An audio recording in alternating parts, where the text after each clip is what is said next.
കേരളത്തിലെ നിയമസഭാ തെരഞ്ഞെടുപ്പിന് മുന്നോടിയായിട്ട് ഇതിനോടകം തന്നെ പല സർവേകളും പുറത്തു വന്നിട്ടുണ്ട്. ആ സർവേകളൊക്കെ തന്നെയും പറയുന്നത് UDF അധികാരത്തിലെത്തും, ഒരു അധികാര മാറ്റം, ഭരണമാറ്റം കേരളത്തിൽ സംഭവിക്കും എന്നതാണ്.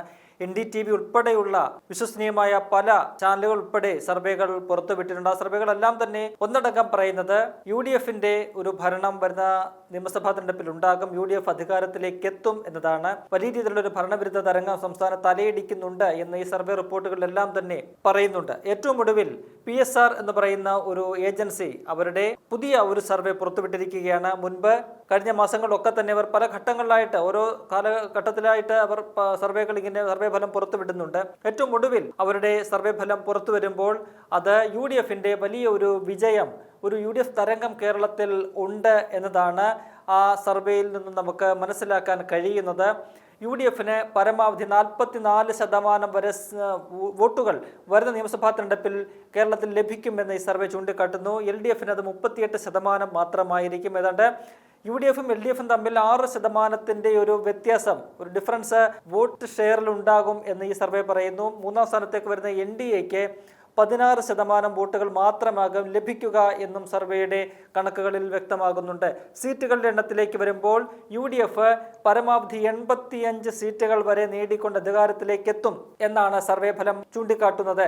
ഒപ്പം തന്നെ LDFന് 54 സീറ്റുകൾ മാത്രമാണ് സർവേ പ്രവചിക്കുന്നത്. BJPക്ക് പരമാവധി 1 സീറ്റ് ലഭിക്കും എന്നും സർവേ ചൂണ്ടിക്കാട്ടുന്നുണ്ട്. അതിനുള്ള സാധ്യതയുണ്ട് എന്നാണ് സർവേ ചൂണ്ടിക്കാട്ടുന്നത്. അല്ലെങ്കിൽ UDFന് 85 സീറ്റുകൾ ലഭിക്കുമെന്ന് സർവേ പറയുന്നുണ്ട്. LDFന് പരമാവധി ലഭിക്കുക 54 സീറ്റുകൾ മാത്രമായിരിക്കും. അതായത് ഒരു 31 സീറ്റുകളുടെ വ്യത്യാസം രണ്ട് മുന്നണികളും തമ്മിൽ ഉണ്ടാകുമെന്ന് ഈ സർവേ പറയുന്നു. നോക്കണം, ഈ സർവേ ഇപ്പോൾ കഴിഞ്ഞ ഒരു മാസം നടന്ന ഒരു സർവേയാണ്. അപ്പോൾ നിലവിലെ സാഹചര്യത്തിനനുസരിച്ച് ആണ് ജനങ്ങൾ അതിന് അഭിപ്രായം പറയുന്നതിൻ്റെ ഫലമാണ് നമ്മളിപ്പോൾ കാണുന്നത്. അത് വരുന്ന ദിവസങ്ങളിലൊക്കെ തന്നെ രാഷ്ട്രീയ സാഹചര്യം മാറിമറിയാം, പരസ്യ പ്രചരണങ്ങളൊക്കെ തന്നെ ശക്തമായിട്ട് മുന്നോട്ട് പോകുമ്പോൾ പല രീതിയിലുള്ള മാറ്റങ്ങൾ, രാഷ്ട്രീയപരമായിട്ടുള്ള മാറ്റങ്ങളൊക്കെ തന്നെ ഉണ്ടാകും. അതൊക്കെ തന്നെ വലിയ രീതിയിൽ പ്രതിഫലിക്കും. മുൻപ് നേരത്തെ ഈ PSR ടീം പുറത്തുവിട്ട സർവേ പ്രകാരം വോട്ട് ഷെയർ നോക്കുമ്പോൾ LDFന് ഒരു എഡ്ജ് ഉണ്ടായിരുന്നു. എന്നാൽ ഇപ്പോൾ വരുമ്പോൾ UDFന് 6% ഒരു ക്ലിയർ മെജോറിറ്റി വോട്ട് ഷെയറിൽ ലഭിക്കുന്നു എന്നാണ് സർവേ പറയുന്നത്. അപ്പോൾ കഴിഞ്ഞ അവരുടെ സർവേയിൽ നിന്നും ഈ അവസാന സർവേയിലേക്ക് എത്തുമ്പോൾ കൂടുതൽ കാര്യങ്ങൾ മാറി മറിയുന്നുണ്ട്. സീറ്റുകളുടെ എണ്ണത്തിലും UDF വലിയൊരു വർധനവുണ്ടാക്കുന്നു.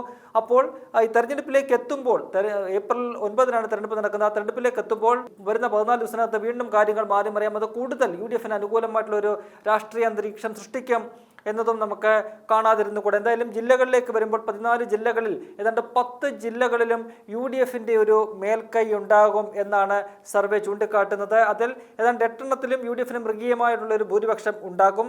LDFനെ സംബന്ധിച്ച് 2 ജില്ലകളാണ് അവർക്ക് ഒരു മേധാവിത്വം ഉണ്ടാകുമെന്ന് പ്രവചിക്കുന്നത്. ഒന്ന് കണ്ണൂരും മറ്റൊന്ന് തിരുവനന്തപുരവുമാണ്.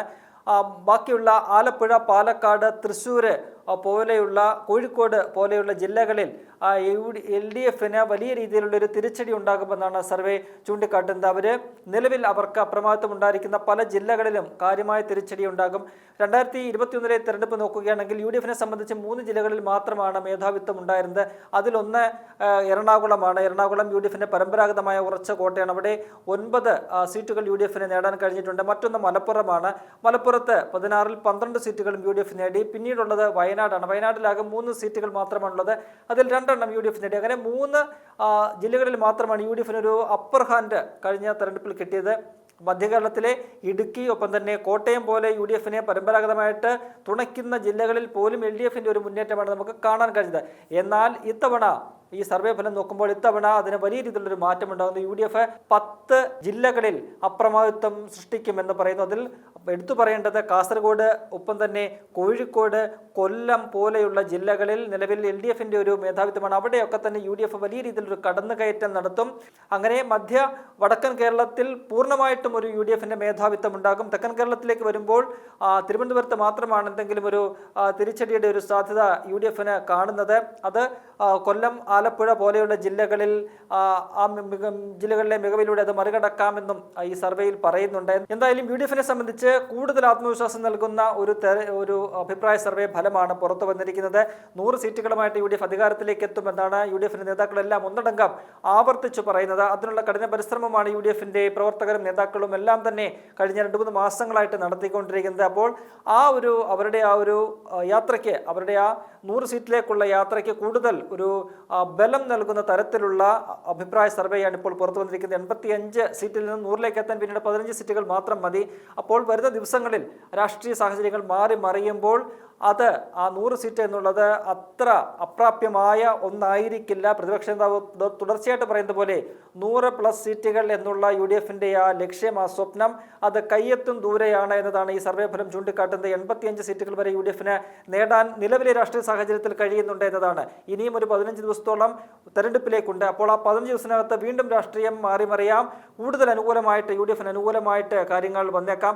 അപ്പോൾ ഈ പറയുന്ന 100 എന്നുള്ളത് അത്ര അപ്രാപ്യമായ ഒന്നായിരിക്കില്ല. അത് കയ്യെത്തും ദൂരെ തന്നെയാണ് എന്നതാണ് സർവേ ഫലം നമുക്ക് മുന്നിൽ പറയുന്നത്. എന്തായാലും UDF-നെ സംബന്ധിച്ച് കൂടുതൽ ഒരു അപ്പർ ഹാൻഡ് ഈ വരുന്ന നിയമസഭാ തെരഞ്ഞെടുപ്പിലുണ്ട്. നിലവിലെ രാഷ്ട്രീയ സാഹചര്യം UDF-ന് അനുകൂലമായിട്ട് മാറിയിരിക്കുന്നു എന്നാണ് ഏറ്റവും ഒടുവിൽ പുറത്തു വന്നിരിക്കുന്ന ഈ സർവേയും ചൂണ്ടിക്കാട്ടുന്നത്.